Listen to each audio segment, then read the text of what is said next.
The God's Sacrifice. Prologue. For 5,000 years, a family of 5 brothers and 3 sisters ruled a far land full of forests and deserts, ice and fire realms, all connected by several portals. Each portal was guarded by the family security, a strange race of mutated killers. Each family member received an artifact of great power and sent to rule a certain realm. Legend claimed that when the family came together, all 8 will choose their champion to carry their heavenly essence and carry out their will. The family have never seemed to feel the need to claim a champion. And none have held the mantle of champion for many eons. But it seems the world may be on the verge of collapsing. Will the family of Kahira sit idly by and do nothing, or will they crown a champion? Chapter 1. New Beginning. I stood on top of a cliff face staring at the choppy waves crashing onto the stone harbor. Ships sailed in and out of the port in a steady stream of fumes and angry ship captains shouting obscenities at each other. I turned to see a street urchin slowly tailing a man who seemed lost in his paperwork. Just sticking out of his pocket was his wallet. The street urchin noticed me looking at him, panicked and ran off. I smiled to myself when the tap of a cane caught my attention. A large man sucking a pipe peered at me with tiny black eyes. "Move it, boy. Stop your loitering and look sharp. You ain't boarding my galleon looking like a damn stowaway." I looked the man in the eye and said quietly, "Am I supposed to know you, sir? Have we met before?" The man leaned forward and exhaled pipe smoke into my face before indicating to a skull and crossbones hat and his smoldering beard hairs before explaining, "If you're that simple, boy, I'm Captain Blackbeard. The most feared pirate of all time. May you never have the fortune of meeting me or my crew on the high seas, for you may not live to speak of it." The pirate walked off, laughing to himself, his fingers toying with his pistol. I shook my head as I watched him leave. I quickly ran after him, only to be thrown back by 2 hulking men with cruel-looking maces strapped to their sides. The 2 men grinned, baring jagged, yellowing teeth. "Beat it, kid, no entry. Unless you're our new punch bag." The same gravelly voice from before came from behind the 2 guards. "Let the kid through. I wanna see him. Now." The 2 guards looked uneasily at each other before staring at me and whispering, "You must be special. Normally the people who are brought onto the ship are forced on and usually must be put down if they fight too much. But he seems to be expecting you." The captain roared, "Just send him in before you bore the kid." I looked at the 2 men and pushed past them. The door closed with a click, and I gazed upon the face of something with pure hatred for the world, Blackbeard. The feared dread pirate. The captain downed a whole jug of rum in one gulp, before fixing his now burning red eyes upon me. "What business do you have just strutting onto my ship, boy? You want to claim my head, move in on my position as captain of this fine galleon." My boys weren't lying either. 100% of people who board this ship perish by our hands. Blackbeard laughed menacingly whilst pouring himself another drink. "You know, boy, I kinda like you.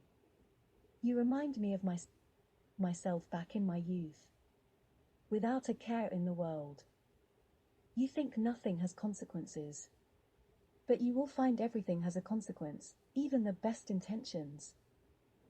I stared at Blackbeard and replied, "I wish to pledge my sword to you, if you will accept. I won't let you down." Blackbeard glared at me before muttering, "Who do you think you are to demand such things? No damn respect." The pirate captain lunged forward, his desk crashing to the floor, rum sloshing everywhere. Blackbeard drew his sword and tried to swing for me. I dodged and in turn drew my blade and placed the cold steel to his neck. I was so close I could smell stale mead and rotting worms on his clothes. That was a bad move, Teach. But I'm not in the mood for a fight, so I'll deal with you later. For now, where will I be sleeping? I grabbed Blackbeard's locks in one hand and threw him into his chair. He grabbed his jug and filled it hastily. Knocking back his drink, he said between gulps, "You have balls, kid." Blackbeard lowered his head slightly, Why do you want to fight for me, boy? What's your plan? It ain't an easy life, I tell ye. You never know when trouble will start, and when it does land, we were never prepared, always lose some men. Mostly to stupidity, sometimes something else.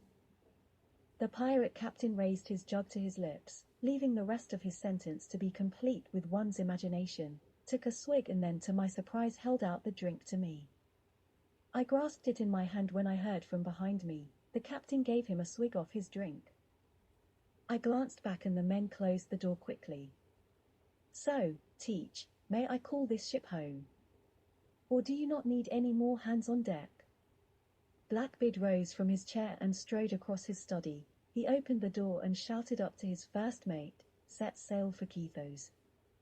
I've heard rumors that a powerful sword has been uncovered on the island. I will have this sword either by will or by force. The pirate captain turned back to me. So kid, do you have a name, family, anything? Jolly well can't keep calling you boy, can I? I glanced at my feet and answered quietly, I never knew my family. I grew up fending for myself. And my name is Enadin. I want to be feared by people. Well, maybe not feared, more respected. Blackbeard shook his head. Go below deck, introduce yourself to my men, and if I need you, you'll know. Now go, I've things to do. I nodded and left the captain's quarters. As soon as the door closed, I found myself surrounded by the lackeys of Blackbeard. At the head of the group, the two guards, smirks plastered on their scarred features. Hey, new blood. Come here and play with us. We have a game you can play. The pirates sniggered quietly. I noticed this easily, like the weapons they had tried to hide. I smiled politely and replied, sure, I can play for a bit. The captain said I should get to know you better. So, let's play. I looked around at the growing group of pirates, each as ugly and battle-scarred as the last. I took a step back and nodded, are you ready? The pirates began cheering loudly as the first two hulking buccaneers charged forward, wielding axes the size of two adults. The axe blade chomped into the floor beneath me, when the second axe sagged inches from my head. I barely managed to dodge the attack. I skipped back, then sprang forward, sword drawn and slicing up. An axe flashed through the air, and I fell back, sword clattering to the deck. I reached up and saw blood on my fingers. I rose to my feet slowly and fixed my gaze upon the pirates. Through bared teeth, I growled softly, who threw that axe? Tell me and you won't die miserably. One of the bodyguards stepped forward and said defiantly, it was me, kid. What are you gonna do, cry on me? The remark achieved a few terrified laughs. I narrowed my eyes and lunged forward. The pirate's eyes widened in horror when the air around me began to burn red and combusted. The ball of fire diminished to nothing but smoke. The pirate stared at me in fear. Look at it, what the hell is that? I glanced down at myself and saw dazzling armor-coated my body. Large gold paws were where my hands and feet should be and a long gold tail lashed behind me. Another pirate screamed, it's a lion. What do we do? The smell of fear washed over me in waves. One of Blackbeard's guards tried to attack me. His sword bounced harmlessly off my armor. I grabbed him by the neck and launched him at the mast. With a sickening crunch, he fell into a broken heap on the deck. I was about to rip into the other pirates, when a strong hand grabbed my tail and slammed me into the wall. My eyes found Blackbeard was the owner of the hand on my tail. His face was thunder. What the hell is all this racket? Can't a man drink in peace? And what the hell are you, Enadin? Blackbeard glared at his men. Back to work, boys, before more dead start showing up. Enadin, in my office now. I sat in the chair the captain indicated to. What happened out there, and why is one of my men dead with half the bones in his body smashed to smithereens? Tell me why I shouldn't kill you for this. By now I was human again. I stared at my hand in wonder. I don't know what happened. 1 minute we were saying hello, the next I was being attacked by axes. I blacked out. Blackbeard was about to pour himself a drink when the door buckled and began groaning, then shattered. Bits of shrapnel showered Blackbeard's study. The pirate lord rose to his feet and bellowed in rage. The smouldering hairs burst into flames, eyes burning red with fire. I could feel the unholy power roll off him in waves. I closed my eyes for a few seconds and the face of a demon stared back, whispering, "Where is the one who wields the forbidden magic? Bring them to me." A mass of bones and decaying flesh stood blocking the doorway, its empty eye sockets gazing at Blackbeard silently, bony jaw agape, with teeth missing. The dead buccaneer shrieked and ran forward, cutlass raised. The pirate captain ducked the attack and ripped out 2 ribs and jammed them in between the dead pirate's spine. The creature cackled menacingly and slid its cutlass between Blackbeard's stomach. He fell back, his flintlock flashing as his finger squeezed the trigger.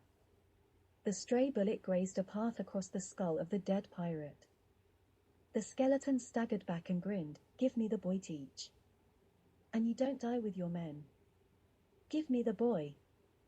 I stood up, eyes glowing gold, howling. I launched myself forward, taking the intruder with me.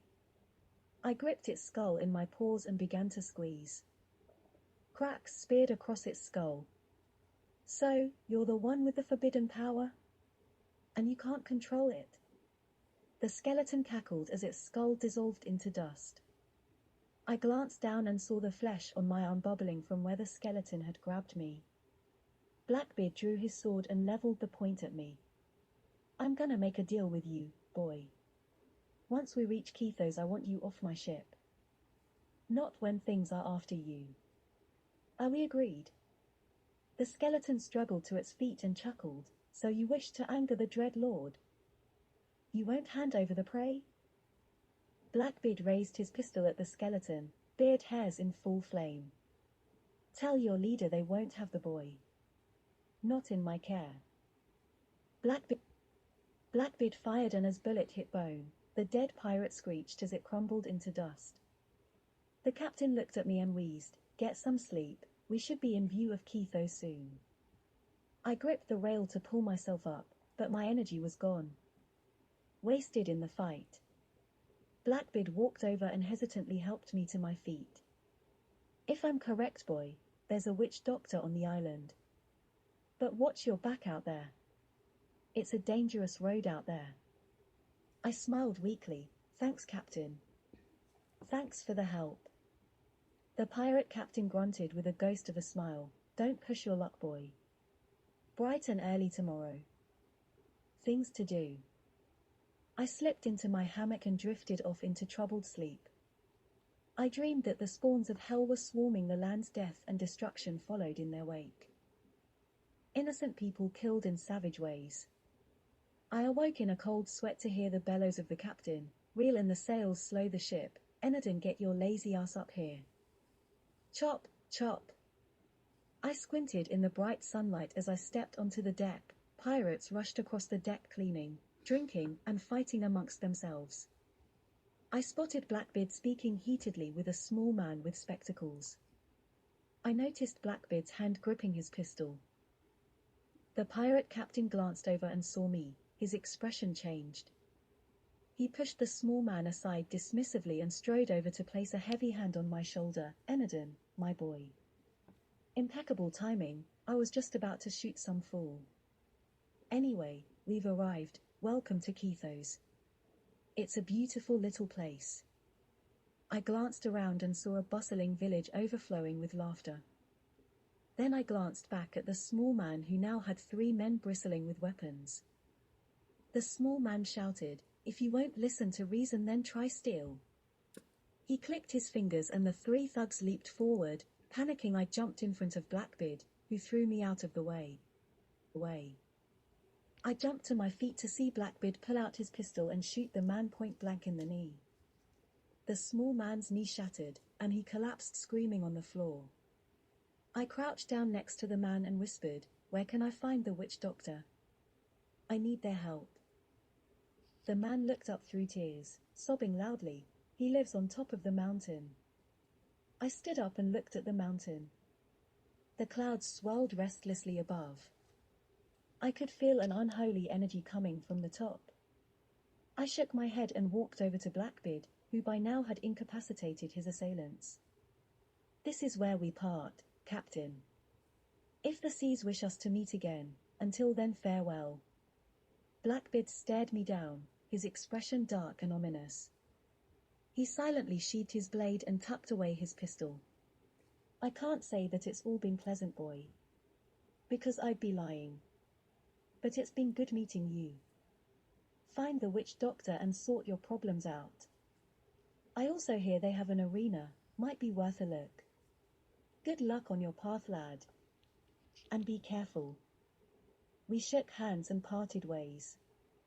Blackbeard shouted, "Oyenadon, I almost forgot, payment. For a job well done." A big bag of coins landed at my feet with a heavy thud. I scooped the coin purse up and tucked it away. I entered a weapons shop and saw at the back a glass case with 6 large locks. On closer inspection I noticed the weapon inside was wood. The shopkeeper asked suspiciously, "Are you going to buy anything today, sir?" I indicated to the glass case beside me. "Why all the locks for a wooden sword? Surely no one wants to steal a wooden sword." The owner scowled at me and asked again, "Are you here to buy anything or not? If you're not, then I need you to leave." I snarled irritably back. I would have paid for the sword, had it not been made of wood. The shopkeeper narrowed his eyes at me, and slowly walked out from behind the counter. The sword I had in this case belonged to a warlord. A warlord so barbaric, so evil. He was known as the demon, Messerum Hominis, the Reaper of Man. "Do you know which warlord the sword belonged to, boy?" I shook my head. "I don't know." "Who was it?" The shopkeeper whispered softly. "It belonged to Octane Kahira, one of the family of 8. I shook my head, not knowing who the man spoke of. "Do you need help finding your sword?" "I may be able to help." The man laughed. "The sword was stolen by bandits weeks ago. But my problem isn't them. Our problem is what killed the bandits." I saw fear wash over the man's face. He carried on softly. "Many of the town guards tried to kill the beast, all but one survived. He too died soon after. With the town guard gone, we have no one to protect us. The guards say we have been cursed." I held my hand up to interrupt the man. "Where did this happen, and do you know what killed them?" "I will bring back its head." The man looked me in the eye and pointed up the mountain. "It lives somewhere near the top. Near where the witch doctor lives. A few of us believe the witch doctor may be why the creature turned up. Just be careful. It's old, cunning, and really doesn't like visitors." I turned on my heel and spotted the small man staring at me from the other side of the door. 2 of his goons supported him and one brandished a rifle. I opened the door, and the small man called me over. "Ain't you the boy from that pirate's ship?" "Blackbeard's ship, right? Tell him I won't forget. I'm coming for him." I peered down on the man and asked, "How's the knee, little man? Do you want a kiss to make it better?" The man tried to stand up but fell to the floor crying. "Get him, boys. Kill the bastard. Now!" I dived to the floor as bullets whizzed through the air, glass shattered, and people began screaming. I stared around at the chaos around me. I then stared directly at the small man. As I stepped towards the man, I could feel my energy changing. The gold armor encased my body. My gold tail lashed furiously behind me, wrapped around the ankle of the thug with the rifle, and threw him to the floor. I grabbed the other 2 thugs in each hand and stared at them, growling. They fainted in my hand as I turned my gaze onto the small man. He pulled a pistol from his jacket and fired a single shot. The bullet tore through my shoulder and erupted out the other side. I inhaled sharply and took another step forward, throwing both unconscious men to the ground. I lunged forward and sank my teeth into the man's arm. The man fell back, clutching his bleeding limb close to his chest, deep teeth marks puncturing the flesh. He stared at me in terror, whimpered, then fell back into the dust. The shopkeeper crept out of his shop and stared at me in awe. His legs trembled as he sat down. Could it be the blood of Kahira? Could the legends be true? I felt my rage subside as I sank to my knees. Blood caked the ground, trickled down my shoulder and the corner of my mouth. The shopkeeper rushed over and helped me to my feet. I gripped his arm and whispered, "Do you know who their leader is?" A friend had some trouble with him as well. It would be nice if I could, let's say, borrow him for a while. Teach him some manners. The shopkeeper's face twitched, extending his hand out. He said, "Talking of manners, I seem to have forgotten mine. My name is Cain." I gripped his hand firmly, and in turn gave my name. We rested for a while, just watching the restless seas raging against stone. Sea salt clung to the late-night air. Cain craned his neck to peer at me in the last of the fading sun. The legends say that the blood of Kahira rages on still, trying to seek one strong enough to face the god's judgment. The sword I had in my shop was said to bring forth a murderous streak in even the most placid of creatures. From what I could gather, each artifact is either a blessing or a curse. I gazed at Cain in confusion. "What do you mean, the blood of Kahira? What is Kahira? And why are you speaking to me about it?" Cain snorted loudly and laughed shortly. "What happened on this very island is a sign that the warlords are still around. Somewhere, at least. I think either you're family of the warlords or you are the warlords' champion. Your form. The gold lion of strength, power, and balance. Confront your prey.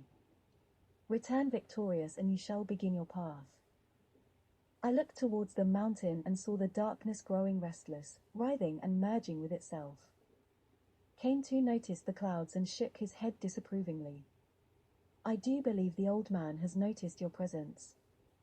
Remember what I said. Keep your eyes open out there, boy. Trust nothing the beast has to say. Now go. Your fate awaits."